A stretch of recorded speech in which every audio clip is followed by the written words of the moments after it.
पंडित जी की एगो गाय ना हलक बाय हलक। यह कहावत काफ़ी प्रचलित है हमारे बिहार के गाँव देहात में और आप सभी शिक्षक अभ्यर्थी इससे अवश्य ही अवगत होंगे। आखिर इसका तात्पर्य क्या है इस वीडियो में, इस कहावत का क्या मायने हैं, बने रहिए इस वीडियो में। नमस्कार दोस्तों, मैं राकेश वर्मा आप सभी का तहे दिल से स्वागत, वंदन, अभिनंदन करता हूँ। आपके अपने ही परिवार, आपका अपना यूट्यूब चैनल, सबसे पसंदीदा और भरोसेमंद एजुकेशनल चैनल एसएन गुरुकुल पर। दोस्तों,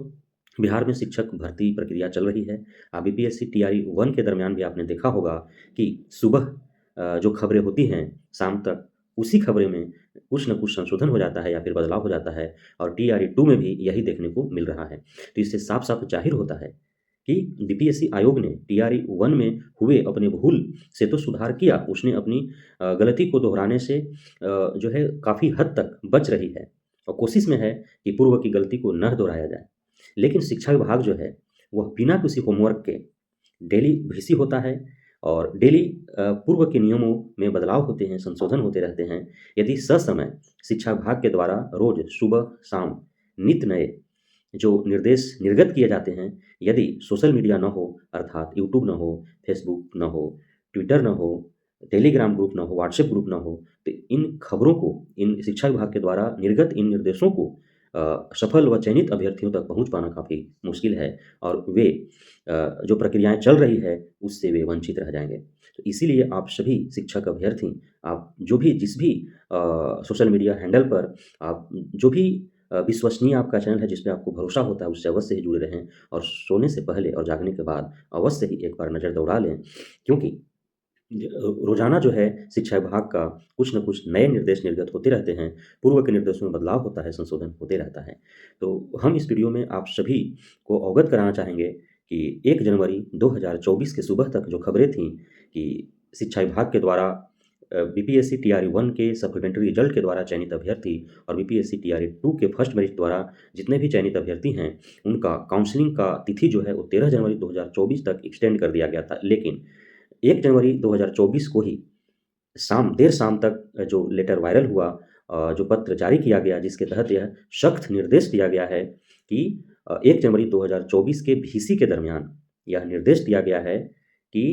अब जो बीपीएससी टीआरई 1 के सप्लीमेंट्री रिजल्ट द्वारा चयनित अभ्यर्थी एवं बीपीएससी टीआरई 2 के फर्स्ट मेरिट लिस्ट द्वारा जो चयनित अभ्यर्थी हैं, उनका काउंसलिंग सह उन्मुखीकरण का कार्यक्रम जो है, उसका अंतिम तिथि 8 जनवरी 2024 तय कर दिया गया है। 8 जनवरी 2024 के बाद किसी भी परिस्थिति में काउंसलिंग सह उन्मुखीकरण का कार्य नहीं किया जाएगा। अतः आप सभी अभ्यर्थीगण जो अब तक काउंसलिंग न करा पाए हों, चाहे कारण जो भी रहा हो, तो आप अवश्य ही इस तय तिथि के अंतर्गत या उस तय तिथि तक अवश्य ही काउंसलिंग कराने का कष्ट करें, अन्यथा आप काउंसलिंग से वंचित रह जाएँगे और आपका शिक्षक बनने का जो सपना है, वह साकार नहीं बल्कि बेकार हो जाएगा। और आप जो बिहार के शैक्षणिक पिछड़ेपन को दूर करना चाहते हैं, बिहार के सुदूर ग्रामीण इलाके में रह रहे गरीब किसान मज़दूर के बच्चों के जीवन सँवारना चाहते हैं, उनका भविष्य बनाना चाहते हैं, वह भी आपका जो लक्ष्य है, जो सपना है, वह भी आपका जो है आधा अधूरा रह जाएगा। इसलिए भले ही बाद में निर्गत कर दिया जाए निर्देश कि अब जो है 8 जनवरी के बाद और भी डेट एक्सटेंड कर दिया गया है, जहाँ 90% उम्मीद है डेट को एक्सटेंड होने का। लेकिन फिर भी अभी फ़िलहाल जो अंतिम तिथि तय किया गया है, उस अंतिम तिथि के अंतर्गत ही आप अपना काउंसलिंग अवश्य करा लें। जो भी हमारे भाई-बंधु जो बीपीएससी टीआरई 1 के सप्लीमेंट्री रिजल्ट से जो चयनित थे, उनका 30 दिसंबर 2023 से 1 जनवरी 2024 तक उनको डाटा जो उनका डॉक्यूमेंट्स जो गलत अपलोड हो गया था, त्रुटिपूर्ण था, अपठनीय था या कोई नया डॉक्यूमेंट्स उनको अपलोड करना था, तो उसके लिए उन्हें 3 दिन का जो है समय सीमा दिया गया था, जो अब समाप्त हो गए हैं। लेकिन बीपीएससी टीआरई 2 से जो फर्स्ट मेरिट लिस्ट से चयनित अभ्यर्थीगण हैं, उनको डाटा एडिटिंग का तो मौका नहीं प्रदान किया गया है। भले ही टीआरई 1 में 1 नहीं बल्कि 2-3 बार जो है डाटा एडिटिंग और डॉक्यूमेंट री-अपलोडिंग का अवसर प्रदान किया गया था, लेकिन टीआरई 2 में काफ़ी शख्सियत बरता जा रहा है और बीपीएससी आयोग जो है स्वयं कोई डिसीजन नहीं ले रही है, बिना प्रशासकीय विभाग और शिक्षा विभाग के निर्देश के वो कोई भी कार्य नहीं कर रही है। तो शिक्षा विभाग और प्रशासनिक विभाग से निर्देश बीपीएससी आयोग को दिया गया था कि डॉक्यूमेंट्स री-अपलोड अर्थात जो भी जिनका भी जिन अभ्यर्थियों का कोई नया डॉक्यूमेंट्स अटैच करना हो या फिर त्रुटिपूर्ण या फिर अपठनीय डॉक्यूमेंट में बदलाव करना चाहते हों, फ्रेश डॉक्यूमेंट्स अपलोड करना चाहते हो तो उनको अवसर प्रदान किया जाए और प्रदान किया भी गया। तो 3 जनवरी 2024 से 7 जनवरी 2024 अर्थात इन 4 दिनों के अंदर आप सभी बीपीएससी टीआरई 2 से जितने भी चयनित अभ्यर्थीगण हैं, आपका डॉक्यूमेंट्स में यदि बदलाव करना है, डॉक्यूमेंट्स कोई भी डॉक्यूमेंट्स आप जो अपलोड किए हैं वो जो है प्रॉपर वे में नहीं है, अदला-बदली हो गया है या फिर दूसरे का डॉक्यूमेंट्स अपलोड हो गया है, त्रुटिपूर्ण है, अपठनीय है, तो उन डॉक्यूमेंट्स के बदले में नया डॉक्यूमेंट्स आप अपलोड कर सकते हैं। आपका पुराना वाला डॉक्यूमेंट्स भी वेबसाइट पर वैसे ही अपलोड रहेंगे, नए डॉक्यूमेंट्स भी आपका वेबसाइट पर वैसे ही अपलोड रहेंगे। जितने भी आप डॉक्यूमेंट्स अपलोड करेंगे,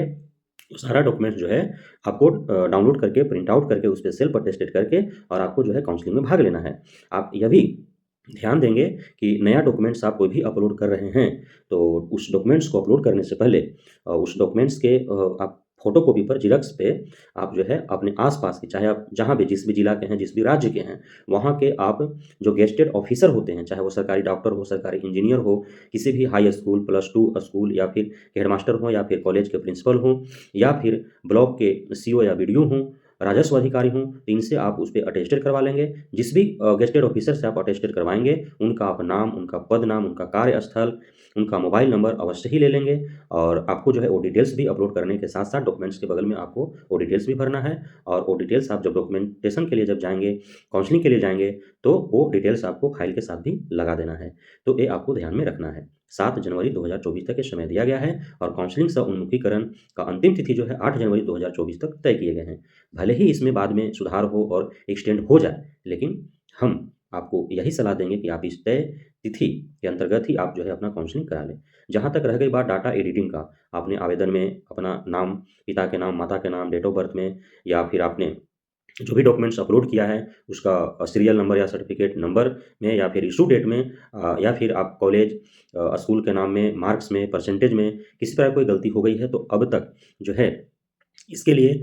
शिक्षा विभाग के द्वारा बीपीएससी आयोग को या प्रशासनिक विभाग के द्वारा कोई भी निर्देश नहीं निर्गत किया गया है कि अभ्यर्थियों को डाटा एडिटिंग का भी अवसर प्रदान किया जाए। हम सभी लगातार इस चीज़ की माँग कर रहे हैं और हमें उम्मीद है कि प्रशासनिक विभाग और शिक्षा विभाग जो है इस पर भी अपना संज्ञान लेगी और इसे पर अमल करते हुए वह जल्द ही बीपीएससी आयोग को निर्देश निर्गत करेगी कि बीपीएससी आयोग जो है डॉक्यूमेंट्स री-अपलोडिंग के साथ-साथ डाटा एडिटिंग का भी अवसर सफल व चयनित अभ्यर्थियों को प्रदान करें, ताकि एक छोटी भूल के कारण वह जो है शिक्षक बनने से वंचित न रह जाएँ। तो आप सभी भी ट्विटर हैंडल के माध्यम से आप एक लाइन अवश्य लिखें कि डाटा डॉक्यूमेंट्स री-अपलोड के साथ डाटा एडिटिंग का भी अवसर प्रदान किया जाए ताकि छोटी-सी भूल के कारण हम शिक्षक बनने से वंचित न रह जाएँ, हमारा जो शिक्षक बनने का सपना है वो बेकार न जाए। और यह एक लाइन लिखते हुए आप उसमें एक रिक्वेस्ट के तौर पर लिखें इस चीज़ को और आप इसे अ, अतुल प्रसाद जी को, के पाठक जी को, नीतीश कुमार जी को, यादव तेजस्वी जी को, शिक्षा मंत्री जी को, शिक्षा विभाग को आप उसको टैग कर दें, ताकि उन तक के अधिक से अधिक संख्या में सूचना पहुँचे कि हाँ, इससे अधिक अभ्यर्थियों को परेशानी है। और इस प्रकार की समस्या होने के बावजूद भी आप जो है काउंसलिंग के लिए अवश्य जाएँ, भले ही आपका काउंसलिंग होल्ड कर दिया जाए, स्थगित कर दिया जाए। डिसवेरीफाई तो आपका नहीं होगा, अनवेरिफाइड आपका नहीं किया जाएगा, होल्ड कर दिया जाएगा, स्थगित कर दिया जाएगा। और जैसे ही आपका डाटा वो जो है एडिटिंग का अवसर प्रदान होगा, आप डाटा एडिटिंग करें और उसके बाद जो है पुनः काउंसलिंग में भाग लें। काउंसलिंग में आप जाएँगे ही नहीं, तो विभाग को पता ही नहीं चलेगा कहीं इस तरह की समस्या वाले अधिक संख्या में अभ्यर्थी हैं। तो संख्या आवश्यक है कि इस एक प्रॉपर समस्या से अधिक संख्या में अभ्यर्थी ग्रसित हैं, इसलिए इसमें सुधार का मौका अवश्य ही प्रदान किया जाना चाहिए, ऐसा विभाग आयोग को लगना चाहिए। साथ ही आप बीपीएससी आयोग को, शिक्षा विभाग को आप मेल के माध्यम से भी अपना रिक्वेस्ट भेजें। आप पत्र के माध्यम से रिक्वेस्ट भेजें। जो जाने में सक्षम है बीपीएससी आयोग और शिक्षा विभाग, वहाँ जा कर के आप जो है अपना आवेदन दें कि इस प्रकार से हमारी समस्या है, इससे इस समस्या का जो है निदान किया जाए, ताकि हम जो है सरलतापूर्वक काउंसलिंग करा सकें और हमारा जो रोज़ी-रोटी का सवाल है, जो शिक्षक बनकर हम अपना जो अपना जीवन जीना चाहते हैं, जीवन का आधार हम बनाना चाहते हैं शिक्षक रूपी कार्य को, तो वो हमारा जो है पूर्ण हो सके। तो इस प्रकार आप आवेदन लिख कर के, मेल करके, वहाँ पे जा कर के आप hand to hand, face to face आप वहाँ आवेदन दीजिए, मेल कीजिए, ट्विटर हैंडल से आप जो है सोशल मीडिया पर कैंपेन चलाइए। अवश्य ही जो है आपको सफलता मिलेगी और डाटा एडिटिंग का भी मौका अवश्य प्रदान किया जाएगा। तो आप सभी शिक्षक अभ्यर्थियों को नव वर्ष की हार्दिक शुभकामनाएँ, लख-लख बधाइयाँ, ढेरों मंगल कामनाएँ। बीत गई सो बात गई। अब आगे की आगामी जो दिन है, जो वर्ष है, जो पल है, जो समय है, जो क्षण है, वह खुशियों से भरा हो। आपका पूरा परिवार जो है वो खुशीपूर्वक अपना जीवन यापन करे। आपका अगला पीढ़ी जो है, आने वाला जो भविष्य है वो सुनहरा हो। इसी शुभकामना के साथ और इसी उम्मीद के साथ हम आपसे विदा लेते हैं। फिर मिलेंगे एक नई सूचना के साथ, तब तक हमारे साथ जुड़े रहिए, बने रहिए। जय हिंद।